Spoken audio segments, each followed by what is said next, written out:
Üdvözlök mindenkit, a mostani videó témája narcisztikus vagy pedig elkerülő kötődésű a partnerem.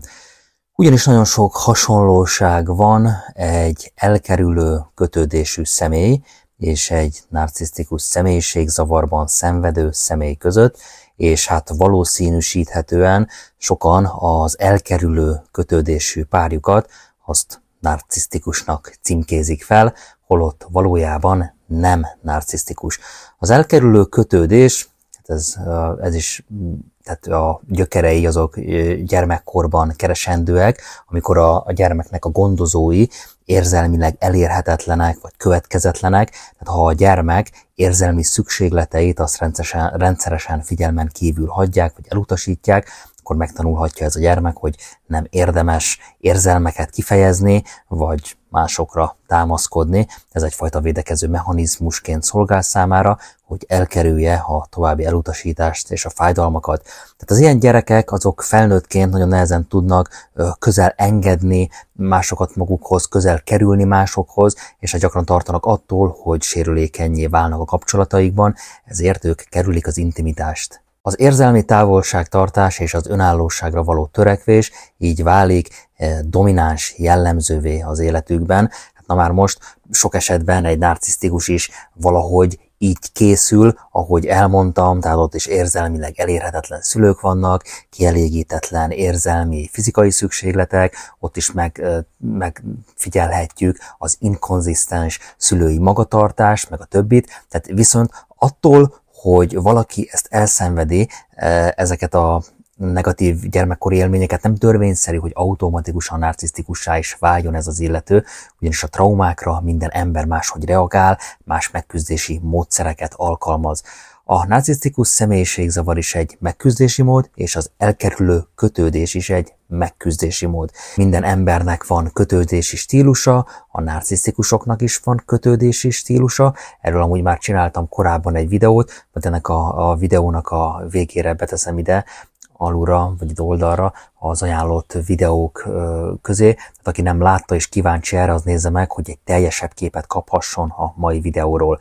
Természetesen egy narcisztikus személyiségzavarban szenvedő is lehet elkerülő kötődési stílusú, és sok esetben a narcisztikusok ilyen kötődési stílussal rendelkeznek.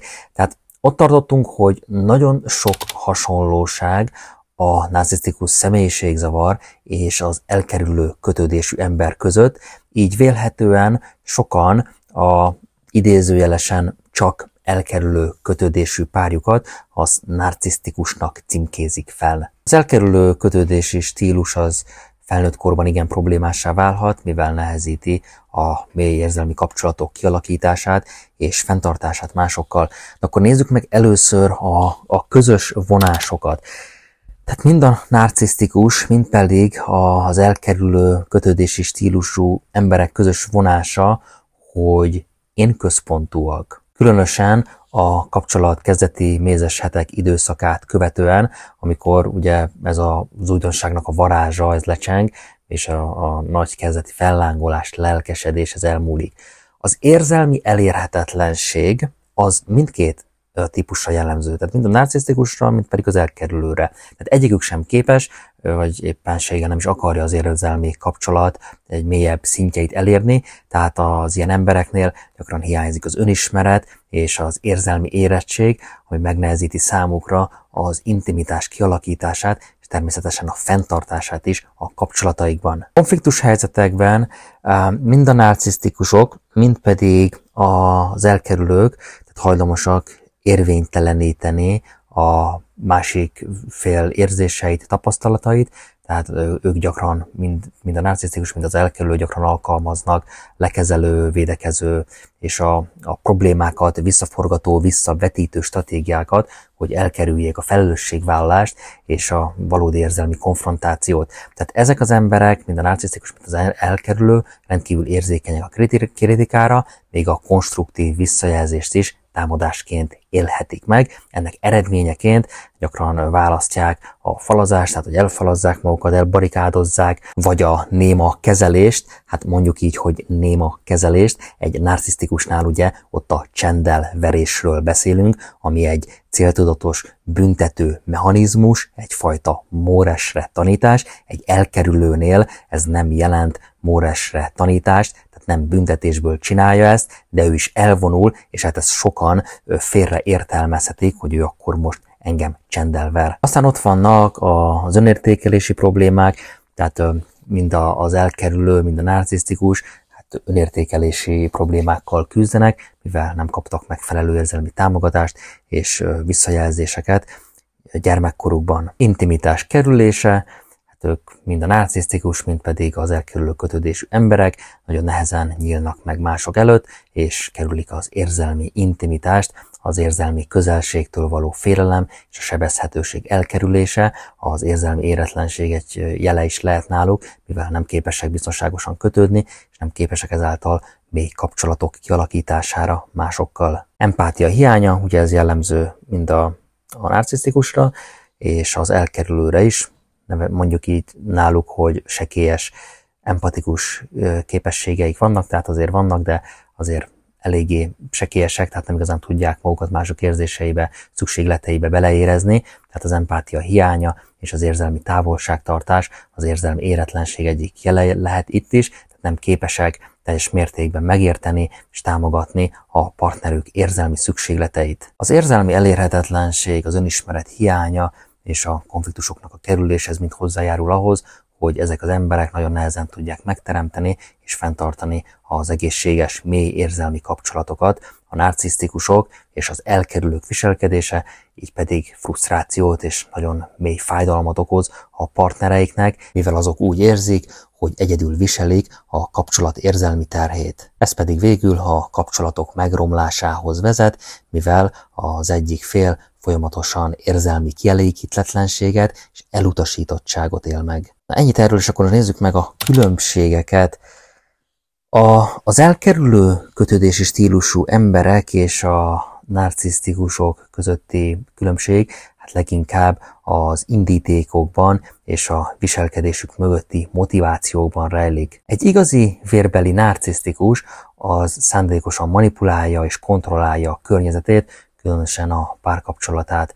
Tehát számukra, a narcisztikusok számára a hatalom és a dominancia megszerzése a cél, és hát úgy érzik, hogy ők felsőbbrendűek, tehát jogosultak mindenre, a figyelemre, a csodálatra, bármit megtehetnek, tehát a narcisztikusok azok egy túlkompenzált énképpen rendelkeznek önmagukról, ez lenne ugye a hamis én, aki, mint tudjuk, mindentudó, mindenható, tévedhetetlen, megkérdőjelezhetetlen, vagy hát meg lehet kérdőjelezni természetesen, de akkor jön a mindent elsöprő és sokak által jól ismert narcisztikus düh. Tehát ez a felsőbbrendűségi érzés arra készteti a narcisztikusokat, hogy mások előtt fenntartsanak egy nagyon vonzó, egy nagyon elismerést kiváltó személyiséget, miközben otthon teljesen másképp, tehát gyakran bántalmazóan, lekezelően bánnak a partnerükkel, tehát a külvilágnak mutatott kép a narcisztikusoknál az totálisan, teljesen más, mint amit otthon mutatnak. A narcisztikusoknak nagyon fontos az, hogy hogyan ítéli meg őket a külvilág. Ezért a külvilágot lekenyerezi többnyire egy narcisztikus. A magánéletében viszont pusztító, kíméletlen, kisajátító, rendkívül toxikus mintázatokat követ. A narcisztikusok tehát kettős életet élnek többnyire, tehát egy arc a külvilágnak, és egy arc pedig a magánéletnek. Az elkerülőnél ott nincsen kettős arc. Ezzel szemben az elkerülő kötődésű stílusú emberek viselkedése az inkább a félelemből fakad. Az elkerülők visszahúzódása az nem a másik fél manipulálására vagy a kontrollálására irányul, hanem a sebezhetőségtől és az érzelmi sérülésektől való félelem motiválja. Tehát ezek az emberek nem bíznak a szeretetben, mert a korábbi negatív gyermekkori tapasztalataik alapján azt tanulták meg, hogy az érzelmi közelség az fájdalommal és elutasítással jár. Ezért inkább visszavonulnak és érzelmi távolságot tartanak, megvédjék magukat a további sérülésektől. Az elkerülők viselkedése az nem szándékosan bántó vagy manipuláló, hanem a saját biztonságuk megőrzését szolgálja, míg egy narcisztikus esetben pontosan tudatában van annak, hogy melyik manipulációjának milyen eredménye lesz a partnerére nézve, és szándékosan okoz fájdalmat, tehát egyfajta szadista hajlam az megtalálható a narcisztikusokban, míg az elkerülőkben ott nincsen ilyen szadista hajlam. Az elkerülők általában akkor vonulnak vissza, amikor a kapcsolat ugye az elkezdene mélyülni, és az érzelmi intimitás az elkezdene fokozódni, tehát ekkor az érzelmi közelség érzése számukra az rendkívül túlterhelővé válik, és az elhagyatástól vagy a megbántástól való félelem miatt egyszerűen falakat emelnek maguk köré. Ez a viselkedés ez nem szándékosan ártó, de hát mégis fájdalmat okoz a partnerüknek, aki azt érezheti, hogy elutasítják, vagy abszolút figyelmen kívül hagyják, nem értékelik. A narcisztikusoknál viszont specifikus mintákat lehet megfigyelni a párkapcsolataikban is, tehát a narcisztikusoknál megfigyelhető az idealizáció, a leértékelés, az eldobás, majd a hoovering, tehát a visszaporszívózás. Az elkerülő az ilyet nem csinál,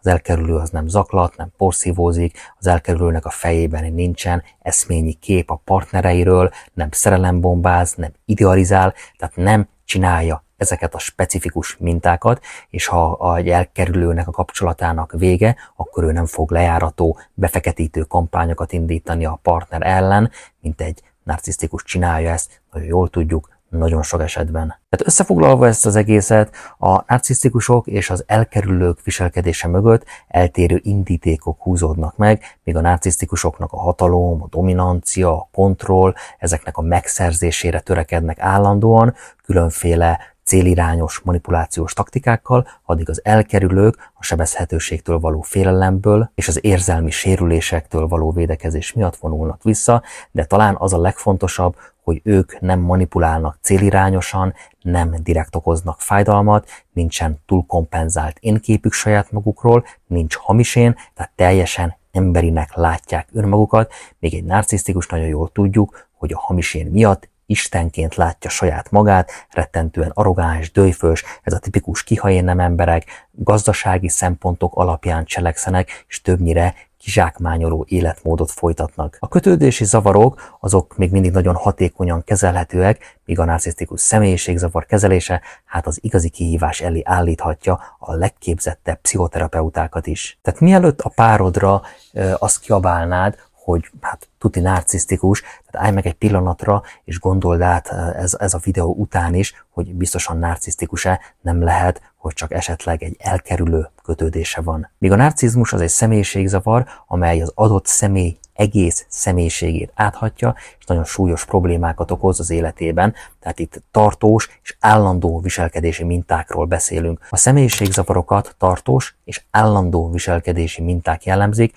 amelyek eltérnek az adott kulturális elvárásoktól, tehát ezek a minták az adott személy belső élmény és viselkedés módjainak nagyon széles skáláján nyilvánulnak meg, tehát széles körű és átható diszfunkció az, ami jellemzi a személyiségzavaros személyeket, a viselkedési minták, ezek áthatják az adott személy gondolkodását, érzéseit, a társas kapcsolatait, az impulzus kontrollját, és ezek egy széles körű diszfunkciókat okoznak az adott személy életében, beleértve ide a munkahelyi, társadalmi és a személyes szférát is. A személyiségzavarok azok jelentős szenvedést, vagy éppen károsodást okoznak az adott személy számára, befolyásolva a mindennapi működést, életminőséget. Addig az elkerülő kötődés az egy specifikus viselkedési minta, amely elsősorban a kapcsolatokban nyilvánul meg, és ez nagyon jól kezelhető pszichoterápiával. Ennyit a narcisztikusokról és az elkerülő